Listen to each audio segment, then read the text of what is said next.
प्रतिदिन की तरह सुबह 7 बजे स्मार्ट वॉच का अलार्म वाइब्रेट हुआ। गहरी नींद में ही मैंने उसे हल्का सा थपथपा कर फिर सुला दिया, लेकिन 15 मिनट बाद वह फिर बीप बीप कर उठा। मजबूरन मुझे रजाई से निकलना पड़ा। एक तो मुई यह नींद भी भोर बेला में ही सबसे गहरी आती है और इतनी मीठी कि बस इस मिठास का आनंद लेते रहो।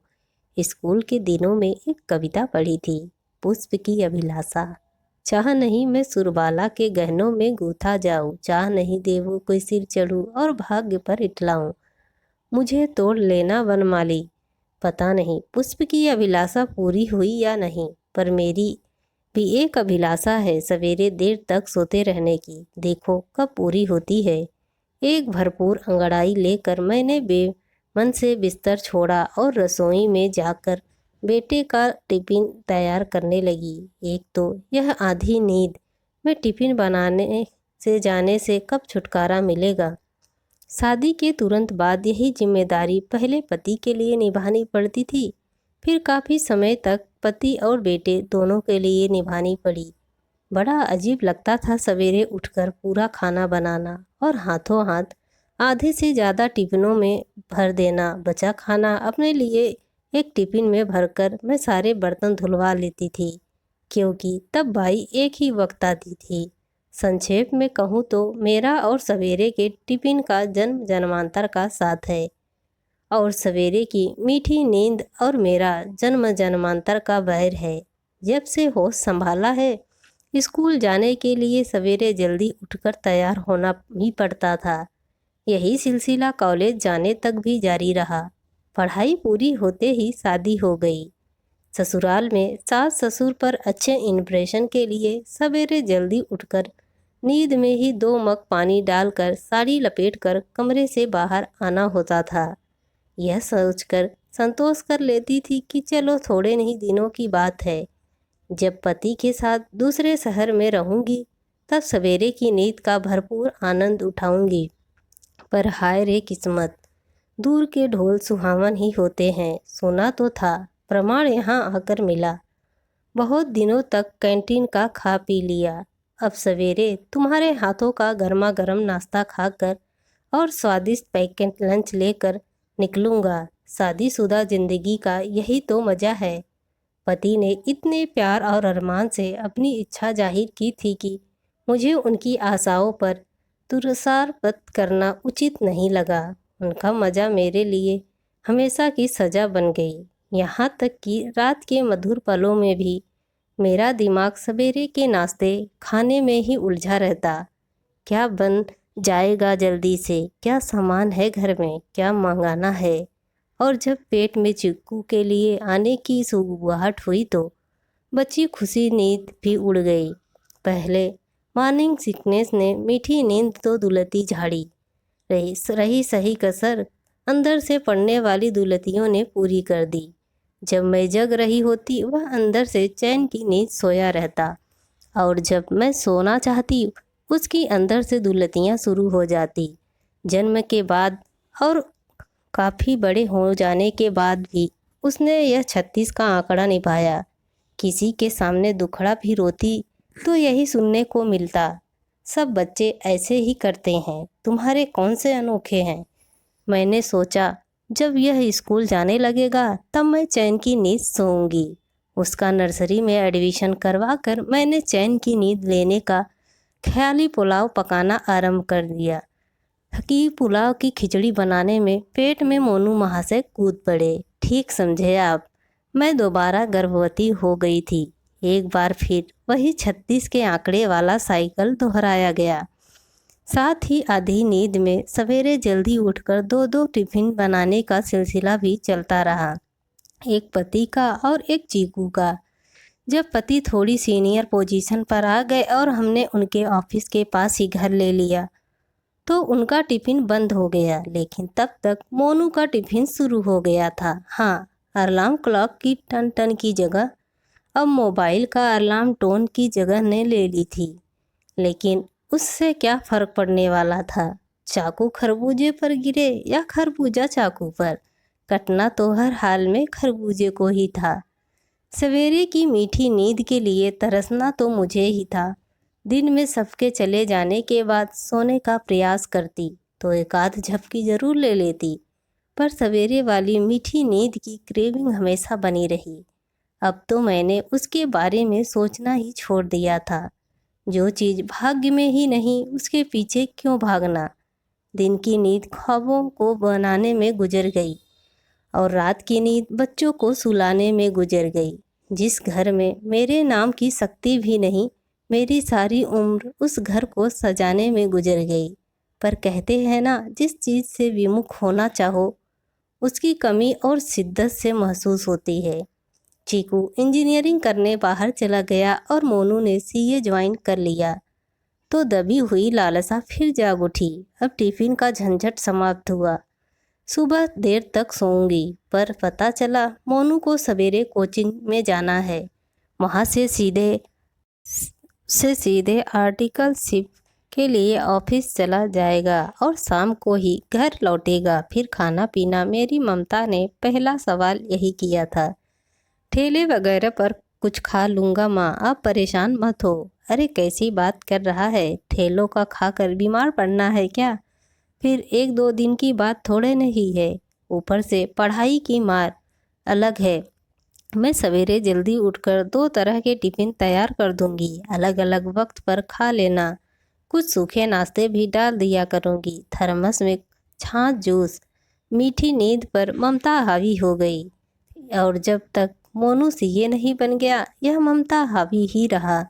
इसी दौरान संयोग से चीकू की नौकरी इसी शहर में लग गई, पर ऑफिस से बहुत दूर था। ऑफिस के पास ही कमरा ले लेता हूँ, आने जाने का समय बचेगा। चीकू ने सुझाव रखा था। पागल हुआ है, इसी शहर में अलग घर लेकर रहेगा। घर से घंटा 2 घंटा पहले निकल जाना। मैं जल्दी से उठकर दूध नाश्ता दे दूंगी, पैकेट लंच दे दूंगी। पर माँ, आपकी अब उम्र हो रही है, कब अब तक हमारे लिए खटती रहोगी? माँ नामक इमोशनल फूल बस यहीं आकर तो ढेर हो जाती है।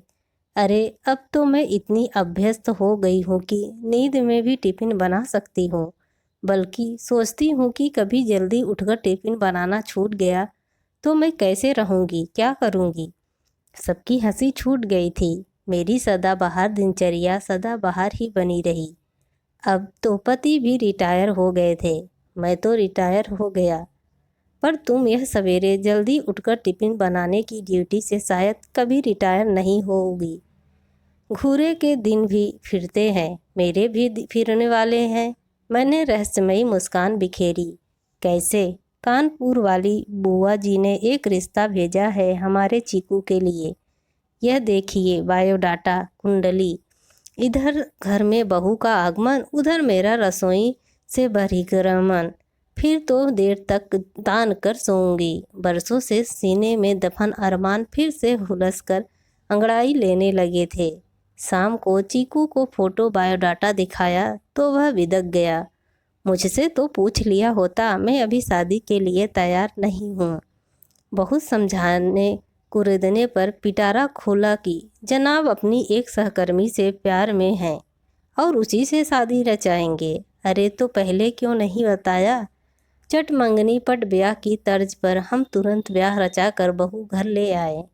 उनके हनीमून पर चले जाने पर हमने न केवल घर समेटा, वरन उनके आने से पहले अपनी नींद भी पूरी कर ली। बच्चों के लौटने के दिन समीप देख पति देव ने एक दिन हाँ अपनी रहस्यमयी चुप्पी तोड़ी। बच्चों के लौटने की खुशी तुम्हारी तरह मुझे भी है, लेकिन जरा सोचो, बहू भी बेटे के साथ ही ऑफिस में नौकरी करती है, तो जाहिर सी बात है दोनों साथ ही जाएंगे। हाँ तो नहीं, मेरा मतलब है सवेरे भी साथ ही उठेंगे, तैयार होंगे। हाँ तो मैं अभी भी कुछ समझने की स्थिति में नहीं थी।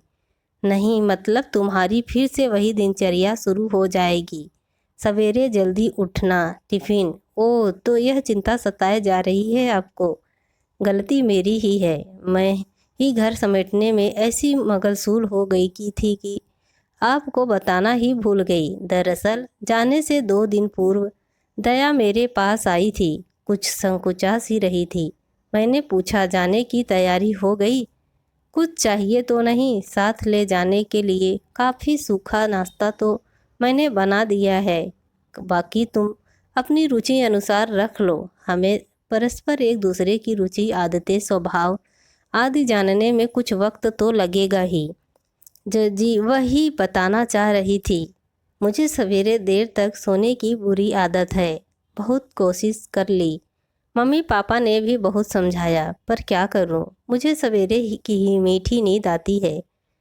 कभी मजबूरन उठना पड़ा तो पूरा दिन चिड़चिड़ाहट में गुजरता है। मैं समझ सकती हूँ, मेरे मुंह से बेसाख्त निकल गया। मतलब आपको भी सवेरे देर तक सोना पसंद है? हर्ष और विस्मय से दया की आंखें चौड़ी हो गई थी। पर चीकू तो बता रहे थे कि आप जल्दी उठकर उनका नाश्ता टिफिन सब तैयार कर देती हैं। मजबूरन करना पड़ता है, बरसों से मजबूरी में ही करती आ रही हूँ। खग ही जाने खग की भाषा, सोचकर मैंने अपनी व्यथा उड़ेल दी थी। फिर पति देव व्यग्र हो उठे थे। उसका रुख एकदम बदल गया। चेहरे पर शर्मिंदगी का स्थान आत्मविश्वास ने ले लिया। बोली, माँ, यह कोई ऐसी बहुत गंदी आदत भी नहीं है हम दोनों की। आखिर हम महिलाओं को भी तो पूरा आराम, और वह भी अपने बॉडी क्लॉक के अनुसार चाहिए होता है। हाँ, पर हम महसूस नारियाँ करे क्या? मजबूरियाँ देर तक सोने नहीं देती और जिम्मेदारियाँ जब सवेरे जल्दी उठा देती हैं। हमदर्दी पाकर मेरे दिल के अरमान आंसुओं में बह चले। नहीं, अब आप और समझौता नहीं करेंगी। बहुत उठ लीं जल्दी ही, और बहुत बना लिए टिफ़िन। हमारे ऑफिस में बहुत से लोग डिब्बा मंगवाते हैं। ताज़ा गर्म और घर का बना खाना होता है, हम वहीं मंगवा लेंगे। रही घर पर खाने की बात, तो मैंने एक कुक खोज ली है। वह नाश्ता, लंच, डिनर सब कुछ हमारे अनुसार हमारे समय पर आकर बना देगी। मैं यही पूछने आई थी कि उसे कल से बुला लूं? नहीं नहीं, अभी तो पूरे घर में सामान बिखरा पड़ा है। तुम लोग भी नहीं होगे। अभी किसी अजनबी को घर में बुलाने का रिस्क मैं नहीं लेना चाहती। फिर उसे कुछ दिन सब बताना भी पड़ेगा। मैं अपनी सुविधा अनुसार सब व्यवस्थित हो जाने पर उसे बुला लूँगी। तो सोच रही हूँ अब कल से उसे बुला लूँ। नंबर तो मेरे पास ही है। वाह, बढ़िया डिप्लोमेसी है बहू की। और सोने दो। ऐसा क्यों सोचते हैं आप? मैं तो खुश हूँ कि उसने मेरे लिए इतना सोचा, मेरी परवाह की। मुझे भावुक देख पति देव को अपनी गलती का एहसास हुआ। मैं शर्मिंदा हूँ कि ऐसा कुछ मैंने क्यों नहीं सोचा, जबकि मन ही मन में भी जानता हूँ कि तुम्हें सुबह की नींद बहुत प्यारी है। ऐसी कुछ व्यवस्था मैं भी तो कर सकता था। अरे, अब आप खुद को दोषी समझने लगे। मेरा मतलब किसी को शर्मिंदा करने का नहीं है। आपको दोष दूँ? मैं भी तो अपने लिए यह सब कर सकती थी, पर हमारी सोच हमारे ज़माने के अनुसार ही रही। मैंने अपनों का साथ पाने के लिए मीठे सपनों का साथ छोड़ना चुना, और ज़माने को भी क्या दोष देना। वक्त से हारा या जीता नहीं जाता, केवल सीखा जाता है। हमारा बेटा तो इसी ज़माने का है, उसे यह सब क्यों नहीं सूझा? बल्कि वह तो बड़े गर्व से मुझे बताता था कि ऑफिस के सभी लोग उससे ईर्ष्या करते हैं कि उसे अभी तक रोज़ माँ के हाथ का स्वादिष्ट भोजन खाने को मिल रहा है।